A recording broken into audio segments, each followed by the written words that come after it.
حضرت سیدنا انس رضی اللہ عنہ سے روایت ہے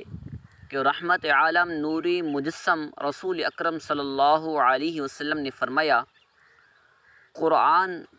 کریم میں ایک صورت ہے جو اپنے قاری کے بارے میں جھگڑا کرے گی یہاں تک کہ اسے جنت میں داخل کرا دے گی، اور وہ یہی سورۃ الملک ہے۔ حضرت سیدنا عبداللہ بن مسعود رضی اللہ عنہ فرماتے ہیں کہ جب بندہ قبر میں جائے گا تو عذاب اس کے قدموں کی جانب سے آئے گا اور اس کے قدم کہیں گے، تیرے لیے میری طرف سے کوئی راستہ نہیں، کیونکہ یہ رات میں سورہ ملک پڑھا کرتا تھا۔ پھر عذاب اس کے سینے یا پیٹھ کی طرف سے آئے گا